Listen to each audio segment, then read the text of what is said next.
Bonsoir à tous et bienvenue dans C'est dans l'air en direct. C'est une opération spectaculaire qui a été menée la nuit dernière.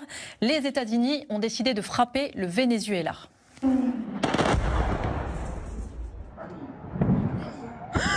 Amor.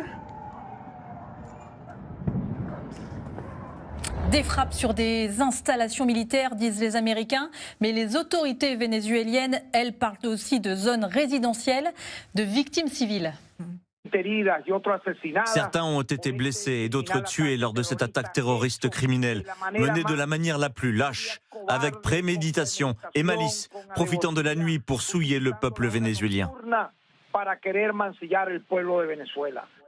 L'objectif de cette opération est clair, la capture et l'exfiltration du président Nicolás Maduro et de son épouse, enlèvement révélé par Donald Trump lui-même.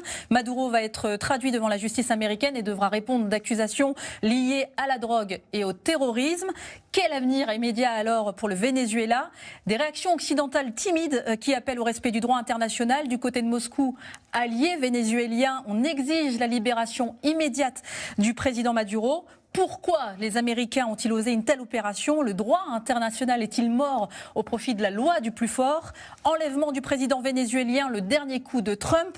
C'est le titre de l'émission de ce soir. Sachez que depuis chez vous, vous pouvez réagir, poser vos questions par SMS, Internet et les réseaux sociaux. Et pour nous aider à tout comprendre sur ce plateau, à mes côtés, Anthony Bélanger, éditorialiste France Info Télé, spécialiste des questions internationales. Laurie Kenton, vous êtes spécialiste des États-Unis, maître de conférences à l'université Versailles-Saint-Quentin et auteur de Rock'n'Roll Trip, la route 66 en musique aux éditions hors collection. Anne Toulouse, vous êtes journaliste franco-américaine. Votre livre, L'art de Trumper, est publié aux éditions du Rocher. Et Anne Désine, vous êtes juriste, américaniste et auteur de Les juges contre l'Amérique, publié aux presses universitaires de Paris-Nanterre. Bonsoir à tous les quatre. Bonsoir. Merci d'être là. On va commencer par cette photo qui vient d'être publiée par Donald Trump lui-même. Cette photo de Nicolás Maduro, où on le voit visiblement en trajet. C'est le moment d'exfiltration. Vos réactions d'abord?